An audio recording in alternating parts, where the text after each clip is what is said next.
नीलावंती एक ऐसी किताब है जिसके बारे में कई झूठी अफवाहें फैली हुई हैं। ऐसा कहा जाता है कि नीलावंती ग्रंथ पढ़ने से लोग पागल हो जाते हैं आदि। लेकिन सच क्या है, आइए जाने यहाँ। इस किताब नीलावंती के बारे में कई भ्रांतियाँ हैं। पहली गलतफहमी यह है कि इस किताब को पढ़ने से पागलपन या मौत हो जाती है। लोगों के अनुसार इस किताब में पशु पक्षियों की भाषा समझने का ज्ञान है और इस ज्ञान को पाने के लिए कुछ त्याग करना पड़ता है। इस पुस्तक को पढ़ने के बाद स्वामी विवेकानंद की असामयिक मृत्यु हो गई। इस पुस्तक की पूरी कहानी किसी कथावाचक को कभी नहीं सुननी या बतानी चाहिए। भारत सरकार ने इस किताब की छपाई बंद कर दी है। ऐसी कई अफवाहें फैली हुई हैं। लेकिन क्या ये सच है? हमारे देश में गुप्त विद्या पर सैकड़ों किताबें हैं। नीलावंती इस किताब में क्या खास है? ये अफवाहें किसने और क्यों फैलाई? कुछ लोग सोचते हैं कि नीलावंती पुस्तक महान गणितज्ञ भास्कराचार्य ने लिखी थी, लेकिन ऐसा नहीं है, क्योंकि भास्कराचार्य की पुस्तक नीलावंती नहीं बल्कि लीलावती है। यह एक गणितीय ग्रंथ है और इसका नाम भास्कराचार्य की बेटी लीलावती के नाम पर रखा गया है। यह पुस्तक भास्कराचार्य द्वारा लिखित पुस्तक सिद्धांत शिरोमणि का एक भाग है। स्वामी विवेकानंद की मृत्यु कोई पुस्तक पढ़कर नहीं, भारत सरकार द्वारा उन्होंने स्वयं समाधि ले ली। सरकार ऐसी किताब पर प्रतिबंध नहीं लगा सकती जो अंधविश्वास की श्रेणी में आती हो। चूँकि अदालत तंत्र मंत्र में विश्वास नहीं करती, इसलिए उनकी किताब को पहले मनोरंजन के तौर पर ही देखा जाता है। नीलवंती ग्रंथ का पाठ करने से 6 माह में मृत्यु या पागलपन हो जाता है। इसमें कोई सच्चाई नहीं है। नीलवंती ग्रंथ का अध्ययन सैकड़ों लोगों ने किया है और कई शाहिर तांत्रिक लोगों ने इस ग्रंथ को पढ़कर अपना जीवन सुख में व्यतीत किया है। तंत्र मंत्र शास्त्रों में ऐसा कोई मंत्र नहीं है जिसके जाप से व्यक्ति की इच्छा के विरुद्ध मृत्यु हो जाए। पशु पक्षियों की भाषा नीलवंती ग्रंथ से आती है। यहाँ एक छोटा सा तथ्य है। पशु पक्षी इंसानों की तरह हजारों शब्दों से भरी भाषा नहीं बोलते। मूलतः पशु पक्षियों का मस्तिष्क विकसित नहीं होता, इसलिए भाषा उनके लिए कोई विषय नहीं है। लेकिन उनकी भाषा कुछ हद तक विचित्र है और प्रयास करने पर कोई भी इसे समझ सकता है। इस किताब पर ज्योतिषी आनंद कुलकर्णी ने 1998 में एक निजी समारोह में व्याख्यान दिया था। यह कहानी मैं स्मृति से यहाँ दे रहा हूँ। एक अमीर युवक एक गांव से दूसरे गांव की यात्रा करता है। उसकी बैलगाड़ी टूट जाती है और रात में लुटेरों द्वारा उस पर हमला किया जाता है। वह अपनी जान बचाने के लिए जंगल में भागता रहता है और एक जगह बेहोश होकर गिर जाता है। सुबह जब वह उठता है तो एक खूबसूरत युवती उसकी देखभाल कर रही होती है। उसे तुरंत उसकी सुंदरता से प्यार हो जाता है। उसके दुलार से वह ठीक हो जाता है और चाहता है कि लड़की उससे शादी करके घर आ जाए। यहाँ लड़की ने उसे अपना नाम नीलावंती बताया। इसमें कई शर्तें भी हैं। उदाहरण के लिए, वह रात में उसके साथ नहीं सोएगी और उसे यह जानने की कोशिश नहीं करनी चाहिए कि वह रात में कहाँ जाती है। वह शर्तें स्वीकार करता है। इस तरह नीलावंती गाँव आ जाती है।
क्रोधित होकर नीलावंती भी एक दल का रूप धारण कर लेती है और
मूलतः चूंकि ऐसे साधन बहुत कम हैं, इसलिए आम आदमी के लिए उनका कोई उपयोग नहीं है।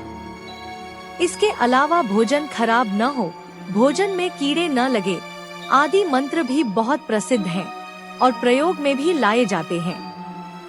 नीलावंती ग्रंथ की प्रतियां बाजार में उपलब्ध नहीं है, क्योंकि यह कोई पुस्तक ही नहीं है। समय के साथ साथ नीलावंती ग्रंथ की कई प्रतियां बनाई गई और उनमें परिवर्तन भी हुए।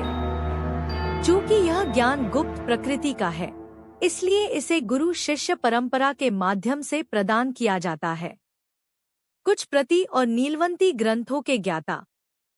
कहा जाता है कि जलगांव जामोद के निकट ग्राम भेंडवाल के श्री वाग गुरुजी इस विद्या से परिचित थे। कंकरनाथ भेंडोले गुरुजी को रस्तंबा नदी के संगम के पास फुनवाड़ी बाजार के पास बुकड़ी बुद्रुक में इस पुस्तक और ज्ञान के लिए भी जाना जाता है।